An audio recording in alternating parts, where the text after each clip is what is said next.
Metropolitan, a London-based food, drink, and retailing corporation. Most Burger King restaurants are owned by franchisees, individuals, or organizations licensed by Burger King Corporation to sell Burger King products. Yet the success of this worldwide brand rests with each individual crew member, because to each guest that walks through your front door, you and your fellow crew members are Burger King. And each guest's opinion of Burger King is based on the quality of food and service you provide. So you not only impact the success of your restaurant, but the success of the entire Burger King system.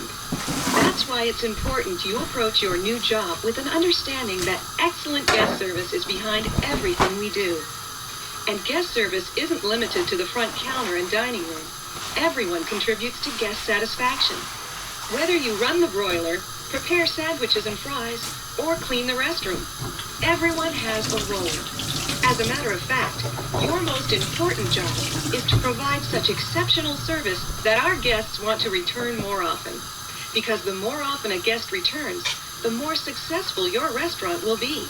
Before you begin workstation training, your manager or trainer will give you a tour of the restaurant, introduce you to your fellow crew members, point out the location of fire exits and explain how to use fire extinguishers, and discuss with you some administrative details, such as when and where your schedule will be posted, how to punch in, and your restaurant's uniform and meal policy. Your manager may also discuss possible career opportunities available to you.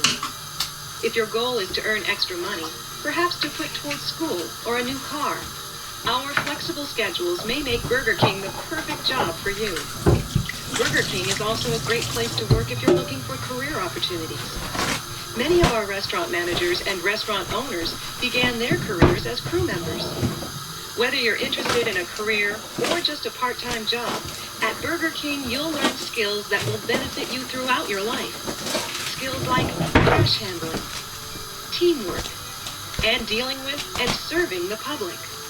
For Burger King is more than just fast food restaurants. It's a global community of independently owned and operated businesses that rely on you and your fellow crew members to deliver our products to guests throughout the world. Burger King, your restaurant manager, and your franchisee are glad you chose to join the Burger King team. We hope you take pride in your restaurant and its commitment to your community. Make every effort to satisfy our guests. And whether your employer is Burger King Corporation or a franchise restaurant owner, have a successful career at Burger King. Welcome to the team.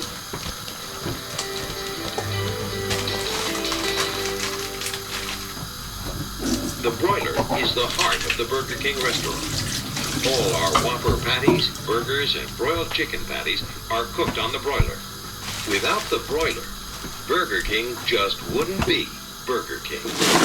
Because it's the broiler that gives our burgers that unique, flame-broiled taste that our customers prefer. So, proper broiler operation plays an important part in satisfying your customers. Since the steps for beef and chicken are so different, we'll look at each separately, starting with beef. But first, before you begin work, after each break and trip to the restroom, and anytime food handling is interrupted, wash and sanitize your hands using antibacterial soap. Use a nail club to completely clean your fingernails. Next, rinse and dry your hands with disposable towels. Then sanitize your hands using the liquid hand sanitizer. Before you begin cooking beef patties, ask your manager if the beef cookout check has been done. Make sure you have enough frozen patties and buns on hand to get you through the meal period. And always start out using any patties left over from the night before. Store frozen patties in the meat well at least 2 inches, that's 5 centimeters, below the frost line. Be sure to keep the plastic bag and the meat well closed when they're not being used. At closing, always seal the bags and put them in the walk-in freezer. To cook patties, first check the stock level chart to find out how many cooked Whopper patties and burger patties you should have on hand. Then put the patties on the meat tray at least a 1/4 inch apart. That's 0.6 centimeters. Make sure the patties don't overlap or touch the chain knuckles, or they won't cook properly. And to avoid burns, never try to move a patty once you've put it on the chain. If local regulations require you to use special tongs to put the patties on the chain, use the lift and grip tongs. Store the tongs in the meat well on top of the bags of patties. After broiling, the patties fall into the broiler holding area. Be sure they don't stack on top of each other and all lid closed during non-peak periods. Mark the 10-minute discard time on the product holding square. And record as waste any patties held longer than 10 minutes. The bun racks should be stored within easy reach of the toaster, but don't stack them more than chest high, or they might be difficult to reach. And avoid putting them under heating or air conditioning ducts. To help keep the bun fresh, always keep the cover pack closed. Before toasting buns, be sure to check for inadequate seating, excessive flour spots, or poor slicing. If you find buns with any of these defects, don't use them. Set them aside and tell your manager. When most people think of the broiler, they think of our great-tasting burgers. But the broiler is also one of our most popular specialty products, our broiled chicken. But unlike beef, chicken can be cooked in frozen.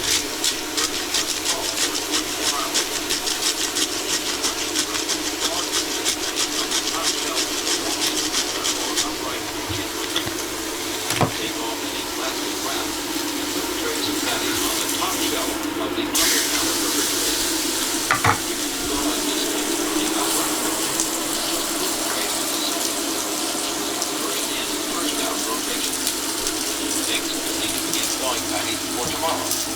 Since the patties take 24 hours to thaw, begin by 10 a.m. Bring the clean and sanitized thawing trays, thawing paper, plastic wrap, and frozen patties to the workbench. Using either raw product tongs or your hand, put up to 8 frozen patties, laid side up on each thawing tray. The patties then cut to none of the left. Then using crisp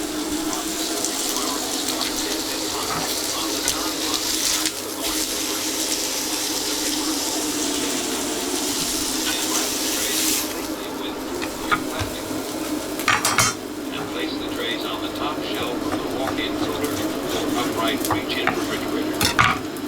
Before cooking patties, check the stock level chart to find out how many cooked patties you should have on hand.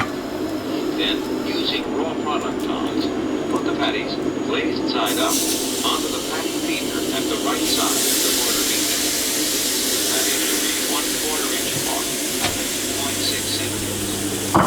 When the patties drop, they must land on a stainless steel rack or shovel to prevent cross-contamination with the meat. When using the shovel, never cook more than 3 patties at a time, or they might get caught at the rear of the broiler. Use cooked product tongs to put the patties, chain stripes up, into a patty pan without a grate.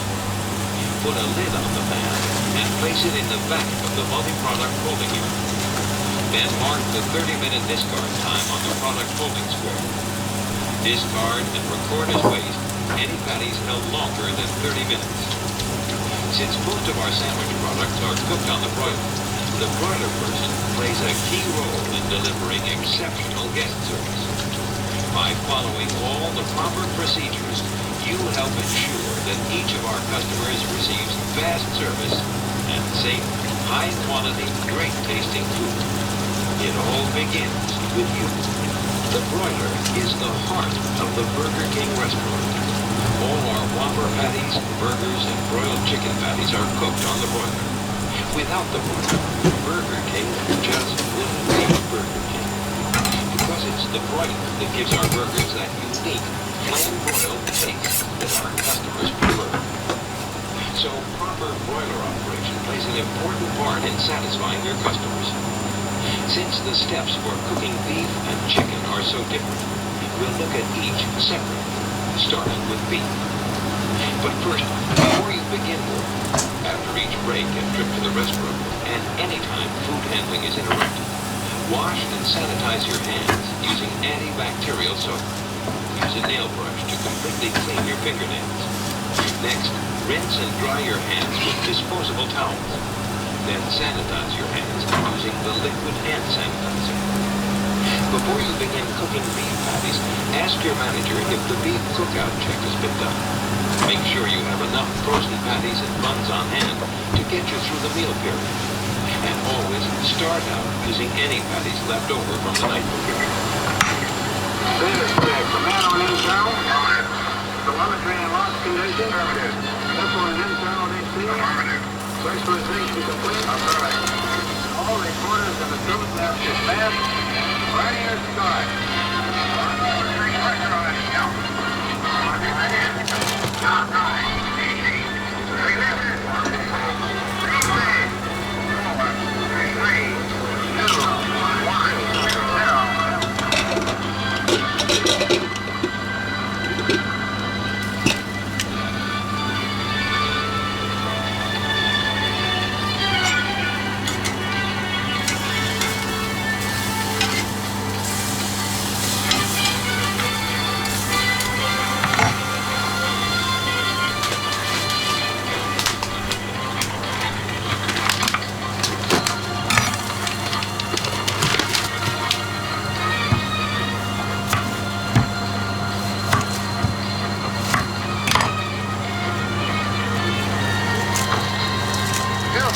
Capture on imaginations like the exploration of space.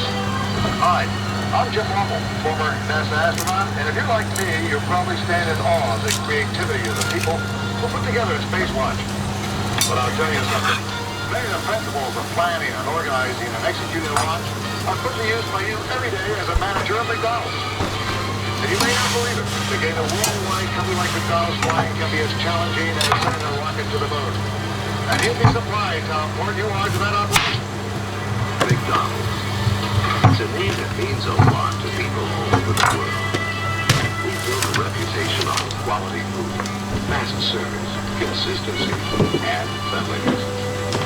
And your role as manager is summed up in a two-step process we employ for ensuring that quality, service, and cleanliness are maintained. The two steps are observation and action.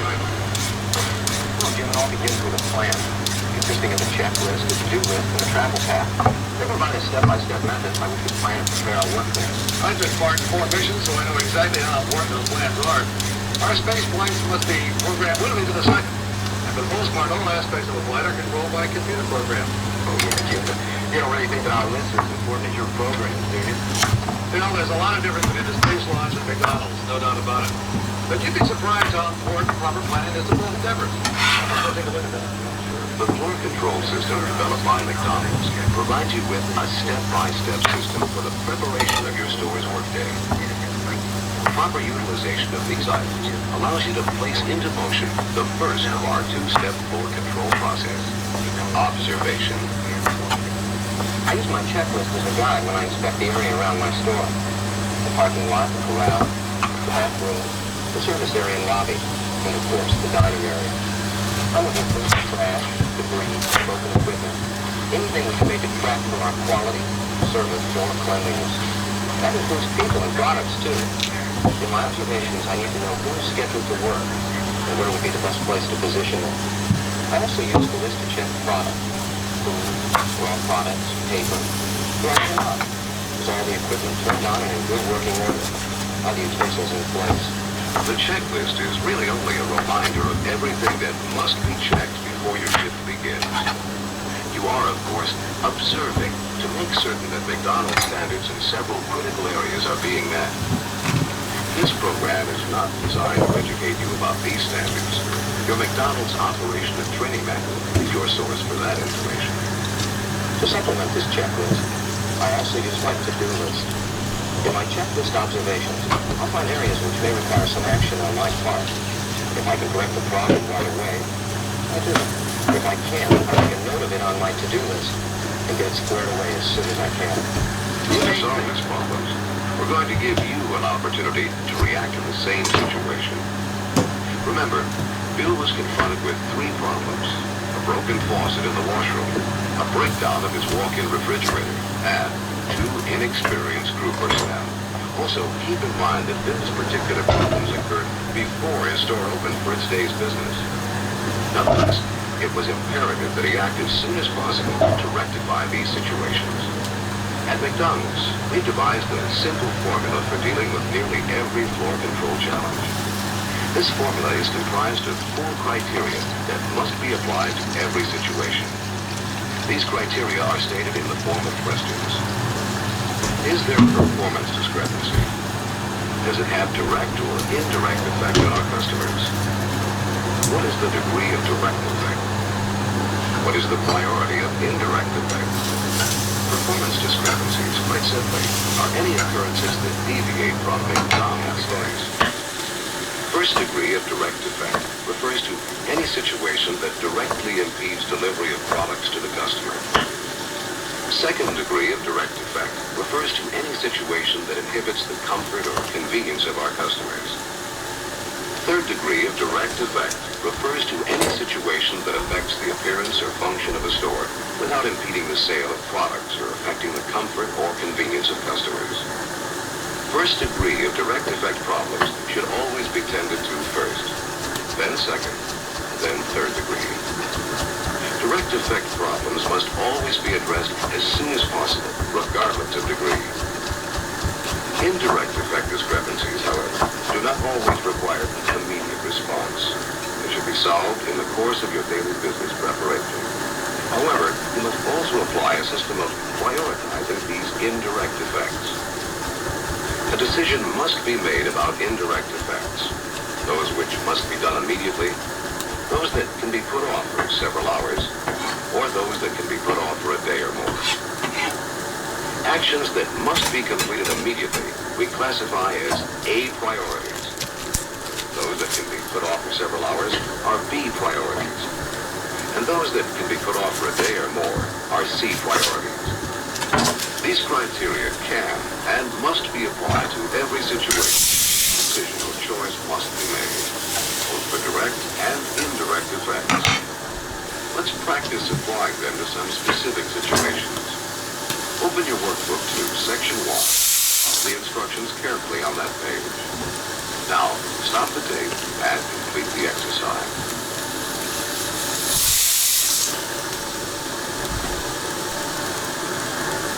Now, let's apply what we've just learned to the situation confronting Bill at his store, beginning with the broken faucet. Ask the question, is it a performance discrepancy? The answer, of course, is yes. Second question, does it have direct or indirect effect on our customers? To those customers who will be using our washrooms, the answer, of course, is a direct effect. Third, what is the degree of effect? Does it prohibit the sale of our product? No. Does it comfort or convenience of our customers? The answer here, of course, is yes. Now, let's apply the same criteria to the broken refrigerator. Again, it is a performance discrepancy. It has a direct effect on the customer, and it has the potential to be a first degree of effect. Food could be severely damaged in a very short period of time. Finally, let's consider the case of the 2 trainees. They pose a more unique problem. Ordinarily, the inclusion of 2 new people in a normal day's activity wouldn't necessarily have a direct effect on our customers. However, in this particular case, Bill is confronted with a dilemma. Each of these 3 situations requires prompt action on Bill's part. If he spends his time working with the new trainees, he won't have enough time to solve the walk-in refrigerator problem. And if he spends all morning working on the walk-in, who's going to fix the broken water? And who's going to supervise the new trainees? Well, my biggest problem was the walk-in. I had to track down... We operate the same way. The original televisions, they were initially... The first was the direct approach. The second plan was the earth orbital rendezvous. The third plan was the moon orbital rendezvous, which was the one that was not chosen. Many of them would have worked, but a decision had to be made as to which one was the best for that particular situation. Yes, but the planning is only part of the story. It helps get things going. Now, keeping them going, that's another story. It takes teamwork, everybody pulling together, coordination, helping out and filling in. And a checklist is not going to help you there. But once again, Bill, we can draw a parallel between what it takes to make the McDonald's work and what it takes to pull off a successful space flight. You talk about teamwork. Look at the control center sometime. There are computer technicians, doctors, scientists, and of course we astronauts just pulling together, making everything work. Pulling together. With the success, then the manager's responsibilities of observation and action make it happen. A good manager is part psychologist. He or she must be constantly aware of the entire environment, listening to register conversations, understanding the strengths and weaknesses of the crew. A good manager is also an organizer, placing people, products, and equipment in the right place at the right time.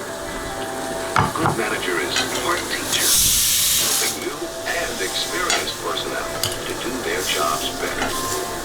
And a good manager is a hard worker, rolling up his or her sleeves to dig in and get the job done.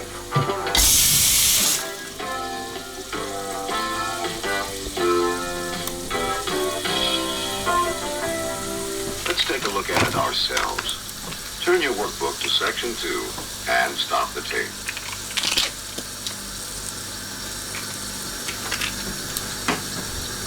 Well, when I applied my 4 criteria, I determined that both were performance discrepancies, and both directly affected the customers. However, the malfunction of the beverage system was a second degree of effect because the other side was still functioning, although service would be slowed somewhat.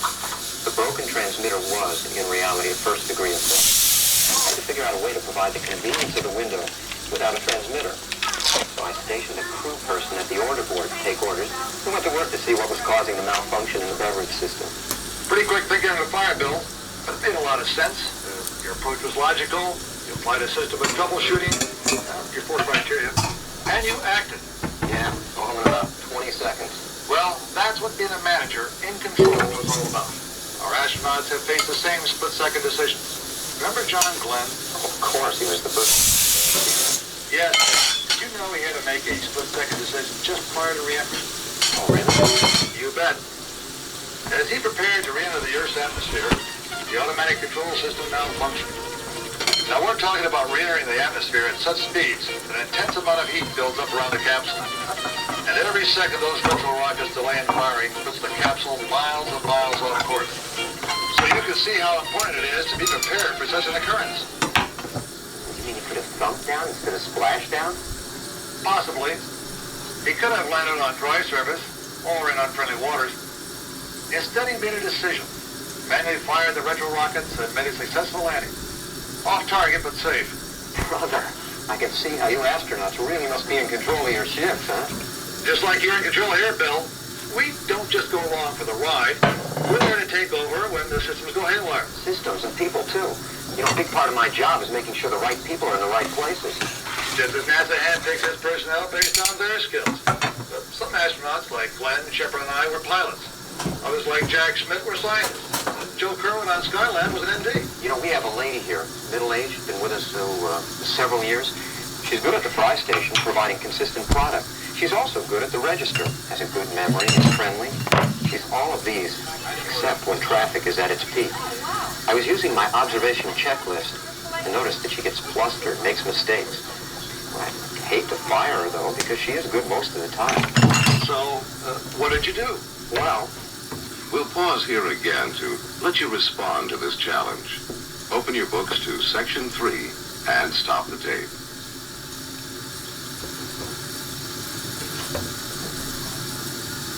her work, of course, affected our critical standards and could directly affect customers with either a first, second, or third degree of effect. My decision? Use her as a swing worker, putting her on lobby cleanup during peak period and swinging her back to the grill or cash register when things settle down.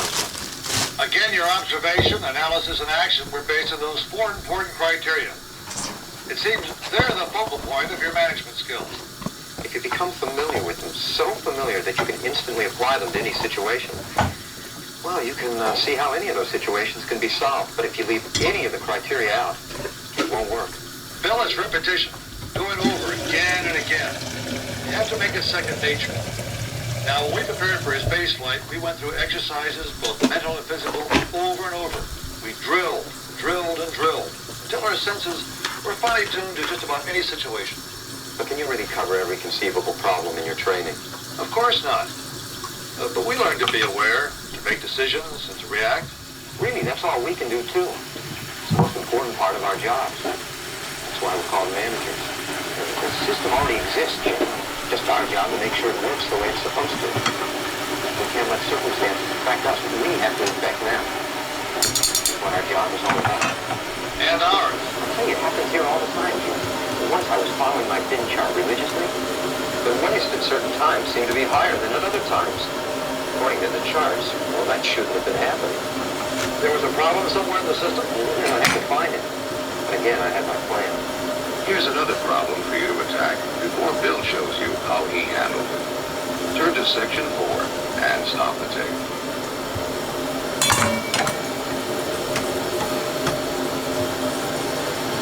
I looked into the problem and discovered that the waste seemed to occur at the same time every day. I made the decision to alter the bin chart and keep a close eye on the product during these times. The result? A great reduction in waste and an increase in profitability. Profitability. Well, that's how success is measured at McDonald. NASA measures the success by reaching each mission's goal. The challenges are, in principle, the same. Sure, they involve people, products, equipment, Plans, preparation, and decisions, Jim. and it all means one thing, better service for your customers, Bill. Exactly right. You know, when you break it down, floor control touches every aspect of the McDonald's operation. Quality of product, service, and cleanliness. And floor control happens all the time, not just when we're busy. In fact, it seems that sometimes we have the best service when we're the most busy. When things slow down a bit, that I have to be most conscious of potential problems. But it certainly must be easier to spot problems and solve them in slower periods. Not necessarily, Jim. I remember a service problem we had once. I was scheduling people for breaks after peak periods when things slowed down. It seemed like a logical thing to do. I just moved people around to fill in the gaps. Everything seemed to be so logically planned out. But then I started noticing things, subtle things. Lines started building up and counter people were waiting for product.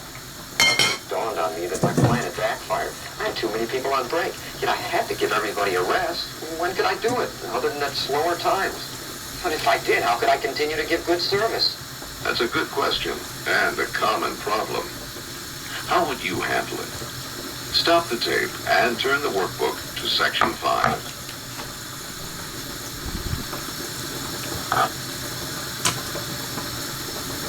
First, I had to jump in and help out on the grill.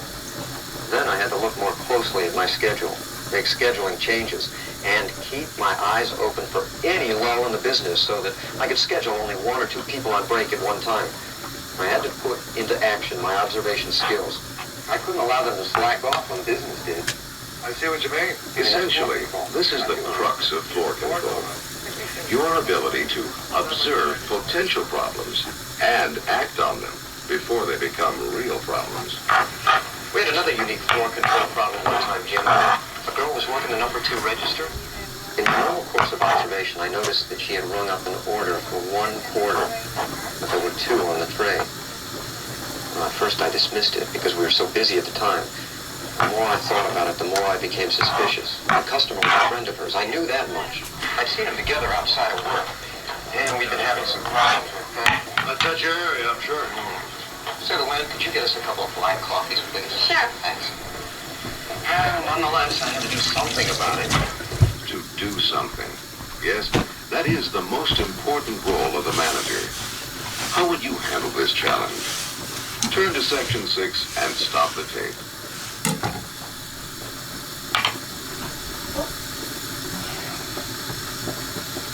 Well, did you confront her on the spot? Yes, again, I applied my criteria. In doing so, I determined that this action was a performance discrepancy, but one that did not directly affect the customer. Nonetheless, it was an A priority, Jim, something which had to be answered immediately. But didn't you risk disrupting workflow? Yes, but I was locked into a legal situation. If I didn't confront her at the time of the crime, our case could be weakened. I can see that by waiting, you'd imply that the problem wasn't very serious. Right, but my system of prioritizing made my decision easier. Once again, the process of criteria is applied, and the problem is solved. You have to maneuver your actions, the people involved, and the product around the situation at hand, bringing things together to make things work. It's a delicate science, I know. Don't forget it was Frank Borman and I who took Gemini 7 to the first manned space rendezvous with another craft. Our ship approached within 1 foot of Gemini 6, 185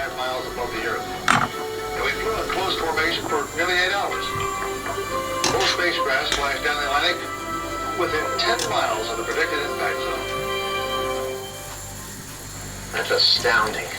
It's people, products, and equipment synchronized together just like in your store. Planned and prepared. But did you ever have outside forces other than equipment failures interfere with your work? You bet. Weather in particular. Many missions were delayed because of weather and other problems. Well, look at the first space shuttle. It was delayed for several days because of a combination of computer problems and bad weather. But as we all know, it too became an unqualified success. The weather affects us too. My ultimate responsibility is to make my store as profitable as possible. If I schedule a crew based on expected business and the weather wipes out that business, well, fine. I mean, if they don't like the product, we just exchange it. Sometimes other mistakes occur, though, which disrupt the flow. Like what, Bill? Well, I just got today. Customer complained he was shortchanged. That could be a real problem. Especially with major business. It demands immediate attention. What type of immediate attention? You tell us. Turn to section 7 and stop the tape.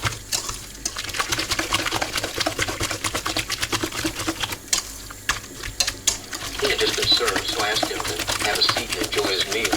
This gave me time to pull the drawer, check it out, take care of our customer. Of course, it did disturb the base of the operation, didn't it? No, not as much as if I would have argued or neglected to rectify the situation. Listen, you understand the criterion by now, Jim. I think what would have happened if I had... Be programmed for many variations.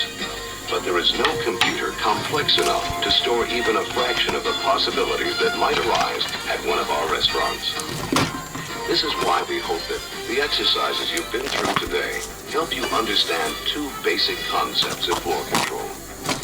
Number 1, planning. Use your checklist, to-do sheets, and travel paths every day. You'll eliminate many problems before they occur.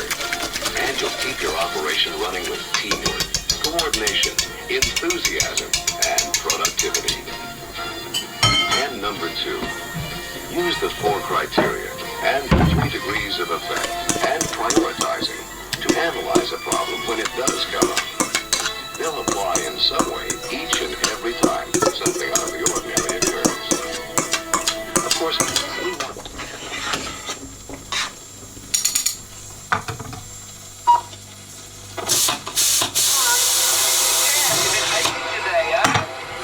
Hi, Doctor, how are you? Come on now, fella.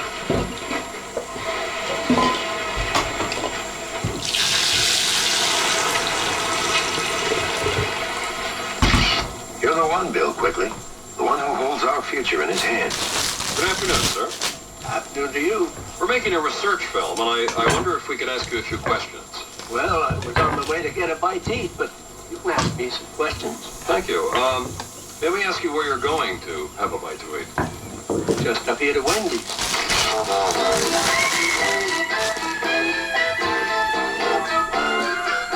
Wendy's presents hot and juicy hamburgers. Could you take just a moment to tell us why you go to Wendy's? Well, I'd say the quality. Hot and juicy, they say, and they prepare it well. How would you compare Wendy's quality to McDonald's, for example? Well, I don't know. McDonald's is okay, but Wendy's is probably a little higher quality.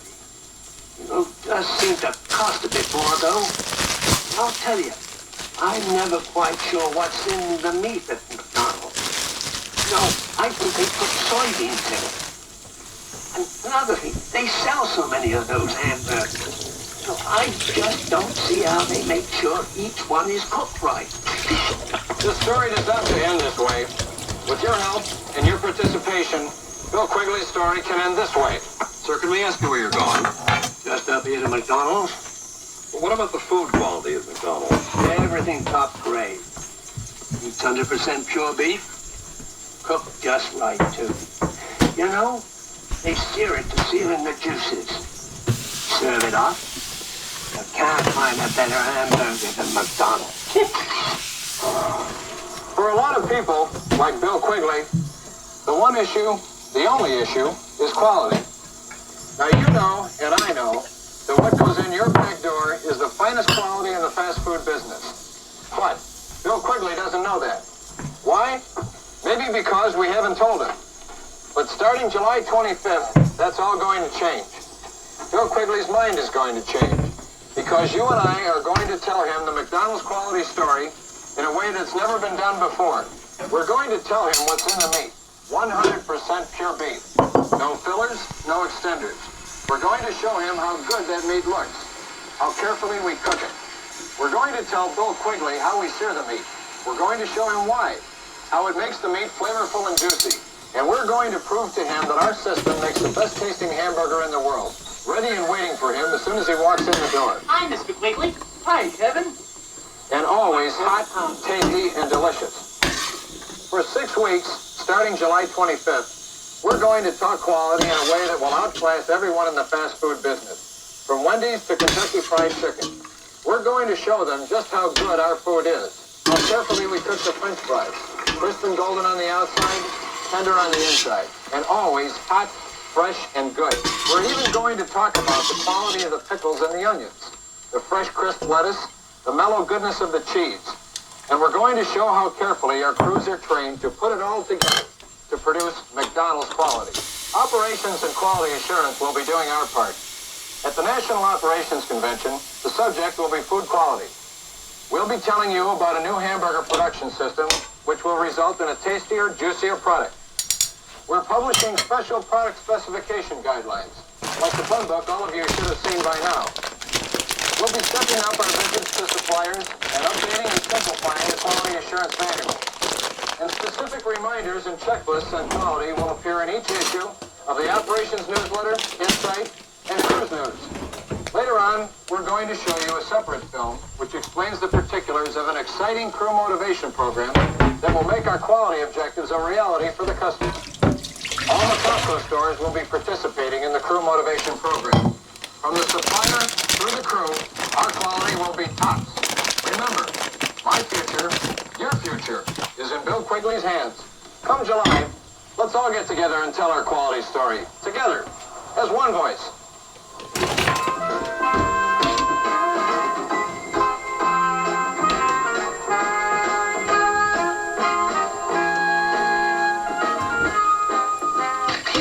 You're the one, Sheila Hayden. The one who's going to make us or break us. Hi there, can we talk to you for a moment, please? Sure. You want to talk to me? Okay. Oh, well, just for a minute, though, because I'm on my lunch hour. Sure, where are you going for lunch? Oh, well, today I thought I'd go to Hardee's.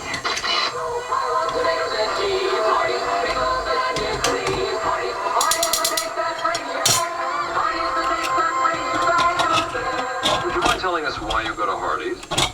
Well, it's clean and it's kind of friendly. I always get a good feeling about eating there, you know, and the people are awfully nice. What about with my work, with your effort and my effort, the story of Sheila Hayden can end like this. Hi. Hi. May I help you? Big Mac? Sure thing. Great.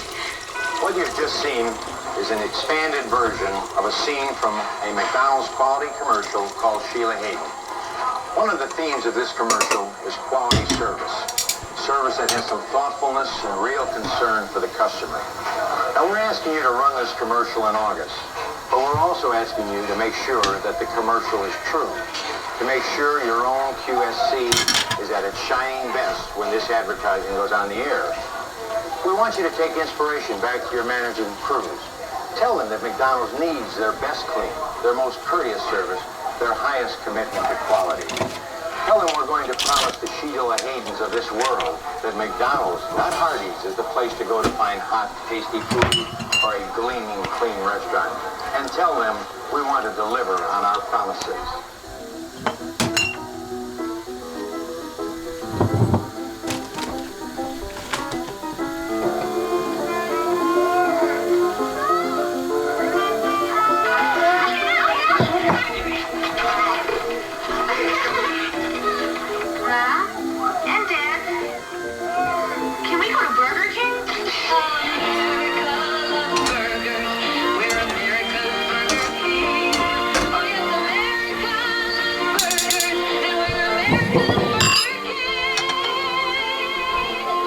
That little girl you've just seen is named Nancy Jordan.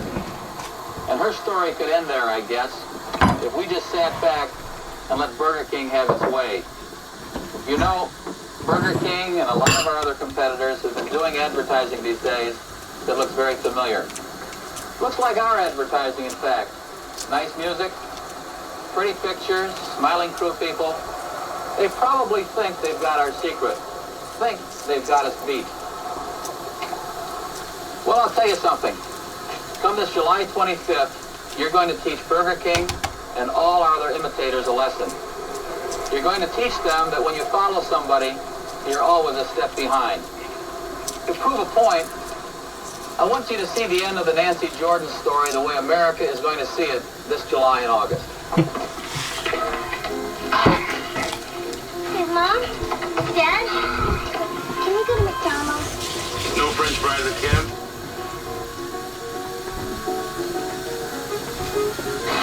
Thanks, Mom. Dad. Hey!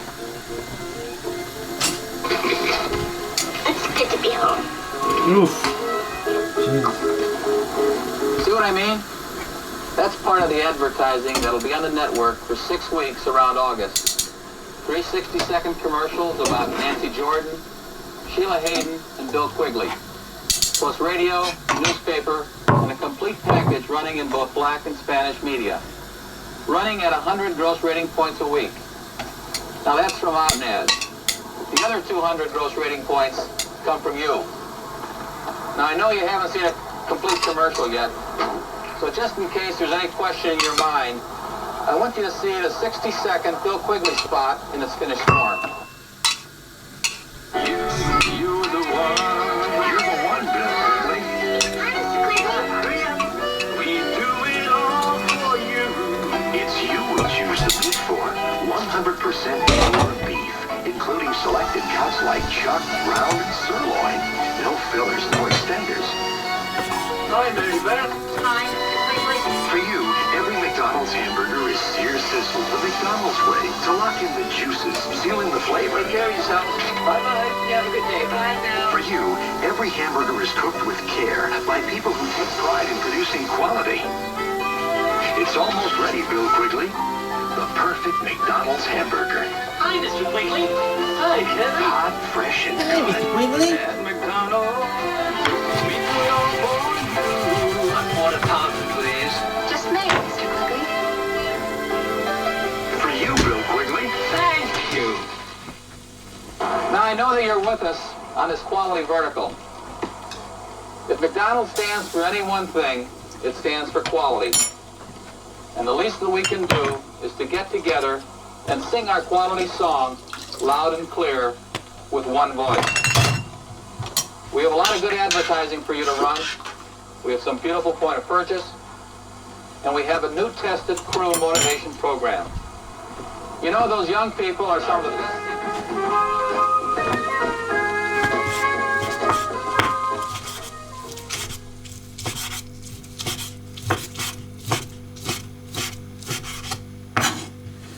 It provides the opportunity to fulfill their personal and psychological needs. And it encourages the McDonald's family feeling among the crew.